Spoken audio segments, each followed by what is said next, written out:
ایک صحابی ہیں، بخاری شریف صحیح سند کی حدیث ہے، کلمہ پڑھا، کچھ دنوں کے بعد مال غنیمت آیا، نبی پاک صلی اللہ علیہ وسلم مال تقسیم کر رہے تھے تو میرے حبیب نے اس صحابی کو بھی دیا، فرمایا یہ رکھ لے، اس کو پیسے دیے حضور نے، اس نے پیسے ہاتھ میں پکڑے اور محبوب پاک صلی اللہ علیہ وسلم کا چہرہ دیکھ رہا ہے، پتہ کیا لفظ اس کی زبان پہ آئے، کہنے لگے یا رسول اللہ میں نے اس لیے کلمہ تو نہیں پڑھا تھا میں پیسے لوں گا، حالانکہ تالیف قلب حصہ اسلام کا، جو بندہ نیا کلمہ پڑھتا تھا اس کو کچھ نہ کچھ دیا جاتا تھا چونکہ اس کی برادری چھوڑ جاتی، کہنے لگے حضور اس لیے تو کلمہ نہیں پڑھا تھا کہ پیسے آئیں گے، نبی پاک نے فرمایا کس لیے پڑھا تھا؟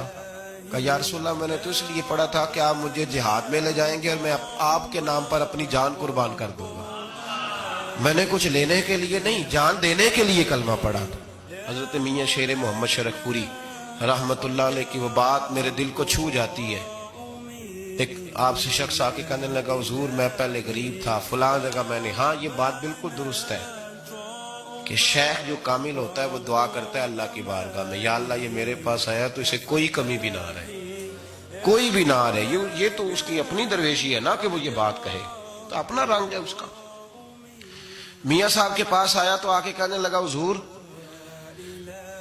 میں فلانے آدمی کا مرید ہوا ہوں، ایک کارخانہ تھا اب 4 ہو گئے، تو آپ فرمانے لگے تیرا تو بیڑا کرک ہو گیا، چاہیے تھا تیرا ایک بھی چھڑاتے، تجھے اللہ اللہ پہ لگاتے، تجھے اور بھسا دیا دنیا میں، یہ کون سی تُو نے درویشی اختیار کی، اور کارخانے بڑھ گئے تیرے۔ حضرت عیسیٰ علیہ السلام کے پاس ایک شخص آیا تو اس نے آ کے کہا میں نے آپ کے ساتھ رہنا ہے حضور، میں نے آپ کے ساتھ رہنا ہے، آپ فرمانے لگے دنیا دار بن کے رہو گے کہ دیندار؟ کہنے لگا جی میں دیندار بن کے رہوں گا، فرمانے لگے دنیا کی طلب نہ کرنا ورنہ میری صحبت میں نہیں رہ سکو۔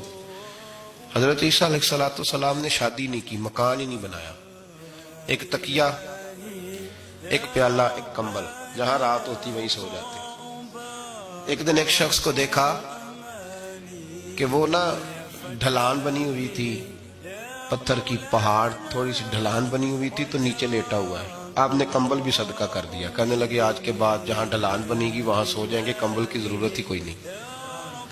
کچھ دنوں کے بعد ایک شخص کو دیکھا کہ وہ اپنے ہاتھ کا تکیہ بنا کے سویا ہوا ہے، تکیہ بھی خیرات کر دیا، کہنے لگے اس کے بغیر بھی گزارا ہو سکتا ہے۔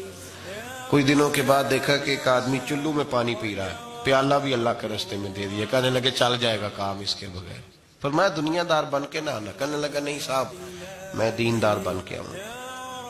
جناب عیسیٰ علیہ السلام نے رکھ لیا، آپ پہلے دن ہی کہنے لگے چل آجا روٹی کھا لے، 3 روٹیاں منگائیں، اس کو ساتھ بٹھایا، فرمانے لگے میں تو ایک کھاؤں گا، تو کتنی کھائے گا؟ کہنے لگا جی میں بھی ایک ہی کھاؤں گا۔ ایک روٹی اس نے کھا لی، ایک آپ نے کھا لی، تیسری روٹی چھوڑ کے جناب عیسیٰ علیہ السلام دریا کنارے وضو کرنے چلے گئے، واپس آئے تو روٹی کوئی نہیں تھی، اللہ کے نبی تھے جان گئے، رب کریم کا بندہ بھی جان جاتا ہے۔ اقبال کہتے ہیں اولیاء کیا ہیں جواسیس القلوب، کہتے ہیں رب کے ولی کو ٹٹولا نہ کر، وہ تو دلوں کے حال بھی جانتا ہے، انہیں ٹٹولا نہ کر، غبار آلود سمجھ کر حکارت سے نہ دیکھ ان کو، انہی کی ٹھوکروں سے سلطنت بنتی بگڑتی ہے۔ اور اقبال کہتے ہیں نہ تیگ و تیر میں نہ لشکرو سپاہ میں، نہ تیگ و تیر میں نہ لشکرو سپاہ میں، کہتے ہیں نہ تلوار میں نہ تیر میں نہ لشکر میں نہ فوجوں میں، نہ تیگ و تیر میں نہ لشکر و سپاہ میں ہے، جو بات مرد کلندر کی بارگاہ میں ہے، جو بات مرد کلندر کی بارگاہ میں۔ تیسری روٹی کدھر ہے؟ کہنے لگا حضور مجھے نہیں پتا، فرمانے لگے تجھے پتا ہے پر تو بتا نہیں رہا، کہنے لگا مجھے تیسری روٹی کا پتا۔ حضرت عیسیٰ علیہ السلام ایک ہرنی جا رہی تھی، اس کے ساتھ 2 بچے تھے، آپ نے ایک بچہ پکڑا، اس کو ذبح کیا، لکڑی جلائی، اس کو بھونا، اس کو بھی کھلایا خود بھی کھایا، ہڈیاں جمع کر دی۔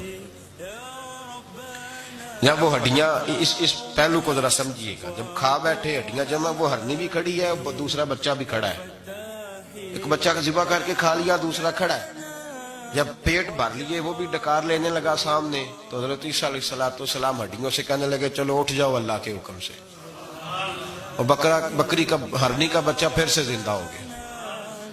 وہ چلا گیا, ماں اس کو ساتھ لے کے روانہ. آپ فرمانے لگے دیکھ اللہ نے مجھے معجزہ دیا ہے, ہم نے کھا بھی لیا ہے اور بچہ چلا بھی گیا ہے, ہمارے پیٹ میں ہے بھی, اور اب تو بتا دے روٹی کس نے کھائی ہے. کہنے لگا جی مجھے نہیں پتا, نہیں پتا مجھے. حضرت عیسیٰ علیہ السلام اس کو ساتھ لے کے بڑھے تو دریا کے اوپر, پانی کے اوپر پیدل چلنے لگے. دریا پار کر گئے. فرمانے لگے تو پانی پہ چلتا رہا ہے, سارا پانی کراس کر گیا ہے تو ڈوبا نہیں, اب بتا دے روٹی کس کے پاس ہے.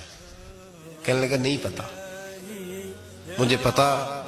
اللہ اکبر, وہ کیا خوب لفظ کہہ گئے سجادہ نشین حضرت پیر میر علی شاہ صاحب رحمت اللہ علیہ. بے قدرہ کچھ قدر نہ جاتی, کیتی خوب تسلی ہو, اے دنیا دار پجاری زر دے, کتیاں دے گل ٹلی ہو. سارا دریا اتنا بڑا دیکھتے ہیں لوگ جو آتے ہیں نا درویشوں کے پاس, بڑے رنگ دیکھتے ہیں پر بدلتے نہیں, رنگ بڑے دیکھتے ہیں پر اپنے آپ کو تبدیل, او پانچ فقیروں کسے نہیں مارے آئے ہوئی چور اندر دا ہو. دیکھتے بڑا کچھ ہے, بدلتے نہیں. نہ بدلا. حضرت عیسیٰ کہنے لگے منوا کے میں بھی چھوڑوں گا, تو مانے گا. آپ نے نا ریت کٹھی کی, ریت 3 حصوں میں ریت جمع کر لی اور پھر اس پر کچھ پڑھ کے پھونکا تو وہ سونا بن گئی. 3 ڈھیریاں تھی ریت کی, پھونکا تو سونا بن گئی. آپ فرمانے لگے یہ سونا تیرا, ایک ڈھیری تیری, ایک میری, اور تیسری اس کی جس نے تیسری روٹی کھائی ہے. کہنا جی میں ہی کھا دی, میں نہیں کھائی. یہ تیسرا اس کا حصہ جس نے تیسری, کہنے لگا میں نہیں کھائی ہے, مان گیا. ذرا بات کو سمجھیں. پانی پہ پیدل چلا ہے پر مانا دنیا دار ہے نا, مانا نہیں. بکری کا ہرنی کا بچہ زندہ ہوتا دیکھا ہے پر مانا دنیا قابو آنے لگی یا تو مان گیا. کہنے لگا جی میں نہیں کھائی ہے. فرمایا ہو بھلے مانس, تجھے کہا تھا دنیا داری نہ کرنا, تجھے جناب عیسیٰ کی صحبت ملے گی, پر تو ایک روٹی پہ رہ گیا یار. کہاں دنیا بار پجاری زر دے, کتیاں دے گل ٹلی.